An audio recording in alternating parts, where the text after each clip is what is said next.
Gabriel and Breah, written by GROVELTOHEA. Chapter 1. Breah. How's the head? Shaking my head to try to clear the fogginess, the man in front of me started to come into focus. When he did, everything in me froze.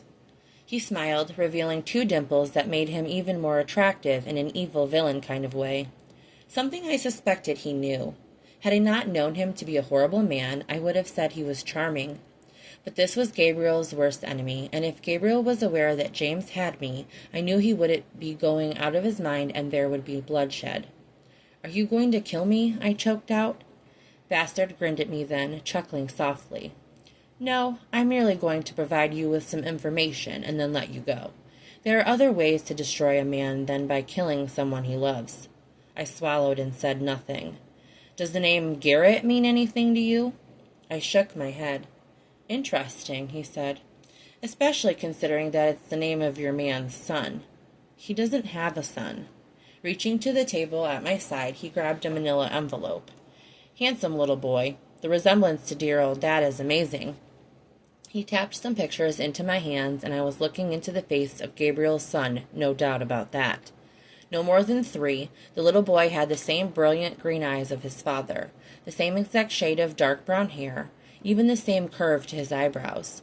The next picture showed Garrett in Gabriel's arms, Gabriel pressing a kiss to his son's cheek.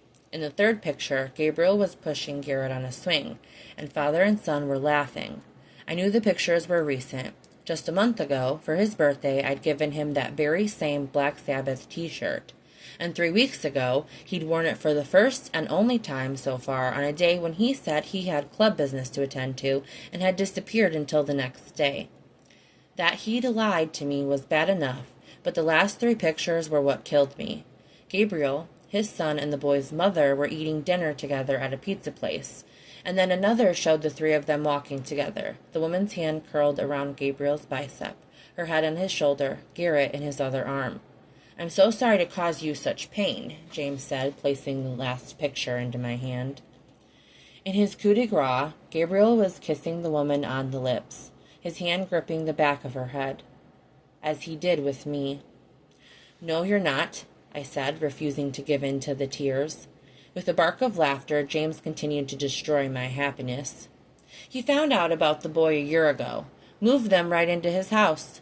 Did you know he had a house? I believe he'd been with you for 7 months? He spends 3 or 4 nights a week with them. Apparently he doesn't think enough of you to let you into his life fully or to even be faithful to you. And from these pictures, you obviously shouldn't trust him. All those nights he told you he had business, he was with them, spending the night with his other woman, making a happy little family." Looking James straight in the eye, I forced myself not to give him a reaction. "Is there anything else?" He looked taken aback. If James was waiting for tears and anger, he'd be waiting a long time, as I'd been raised in the most stoic of families, and emotions in front of others was just not done. "No, my work here," he gestured to the pictures, "is done. Feel free to keep them. A little souvenir of our time together. Maybe you can frame them." I had plans for those pictures, no worries. "Harry will return you to your car, but I'm afraid," he said, standing up, "that you'll need to be out for that little ride. No worries. I'll let Gabe know where I've dropped you so he can get to you as fast as possible." And so fast I barely saw it coming, he gave me a shot in my arm and knocked me out. Another voice was calling my name, this time a familiar, deep one. The fog surrounded me again, and I found it hard to get past it to the surface. "That's it. That's my girl. Open those beautiful eyes and let me see them."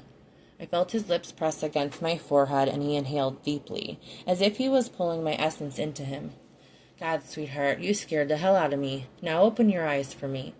I struggled to obey. At the same time, something was poking at my mind. That voice, those lips should not bring warmth to me for some reason, but at that moment I couldn't focus on the why.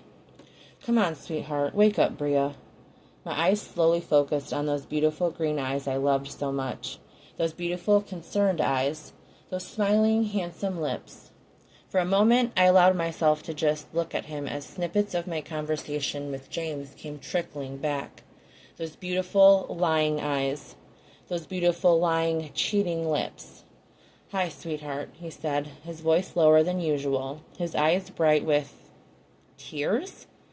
My mind rejected that because this was Gabriel, after all. Tightly controlled emotion? Definitely. Stoic? Always. Blank expression? Almost always. Tears? Never. Clearly, my eyes weren't working right yet. I became aware that he was holding me in his arms as he pressed a kiss against the palm of my hand. I've been going out of my fucking mind. Did he hurt you? Just my heart, I thought, but nowhere near as much as your lies are hurting me. Lies. I told him they hadn't hurt me, but my heart cracked as it all came rushing back to me, the last few hours. I want to go home. I know, sweetheart. We're going to the clubhouse as soon as Colt gets here with the truck. Shaking my head, I protested. No, my home. My apartment. Okay, we can go. No, there is no we, Prez. I'm going home alone. His eyebrows snapped down ominously over his eyes. Prez, the fuck? We could go to your house, but it'd be a little crowded there, wouldn't it? What with your son and other girlfriend living there? His face shut down of all emotion, closing himself completely off from me, something he'd never done to me before. I know everything. And I'm not feeling much like pitching a fit, but I will. Colt will take me home, and you will not be going with us. I could hear him swear softly, just as I heard Colt's deep voice. Hey there, pretty lady. Colt, I need you to take me to my apartment. He shot a look at Gabriel, and I snapped. For once, can you just do what I'm asking without waiting for orders from on high like a well-trained bitch? I shot a nasty look at Gabe. You at least owe me that. You got 3 hours to rest and settle. Then I'm coming over and we're talking this out. I can explain. Spare me the cliches, I snapped at him. There is no explanation for what I just found out, so save yourself the trip to my place. We're over and done. His hand clamped behind my head and held me in place as fast as a snake striking. He kissed me hard on the lips. You got 3 hours to calm down, baby. Then we're talking this out. He gave a chin lift to Colt, growled, Get her home safe, and stalked away. I had to work this. I had 3 hours to decide how to handle this mess. My mind was racing so fast I was surprised steam wasn't coming out of my ears. We didn't speak one word as Colt drove me home, but I felt his constant worried glances. All the MC brothers knew how much Gabriel meant to me, and apparently how little I meant to Gabriel if he was keeping his family hidden from me. You're not coming up, I told him when he parked the truck, feeling a little bit bad I was treating him to my anger, until I remembered that he knew Gabriel had been playing me the entire time. Colton shot me a glare. Prez would kill me if I let you walk up to your place alone and not check to make sure it's safe. I'm sure it doesn't matter now that it's out that I'm just the backup piece, I snapped bitterly. You can just drop me here. You need to talk to him, Colton told me, and I'm coming up to check out your place. Without arguing further with him, I slid out of his truck and he chased after me as I stomped to my condo door and opened it. He moved past me to go inside as I pulled the pictures from my back pocket and rifled through them again.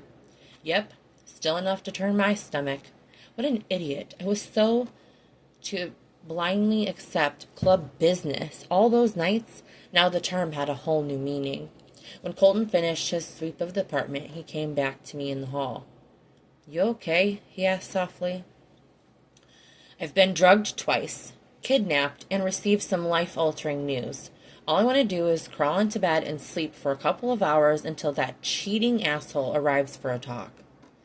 When he explains, it's still not going to change the fact that he's a liar and a cheater, I interrupted him. Shooting past him into the apartment, I turned and shut the door in his face, not feeling bad in the least.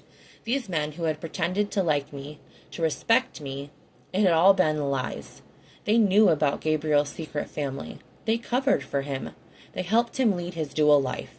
And they did it without blinking because I wasn't their MC brother, just one of their president's pieces who needed to be kept in the dark. I was devastated. I'd fallen in love with Gabriel, with who I thought Gabriel was, and now I had nothing. My heart was in shambles, and the way in which I'd found out added to the pain. But James had misplayed his hand. Instead of hurting Gabriel, he'd only shattered me.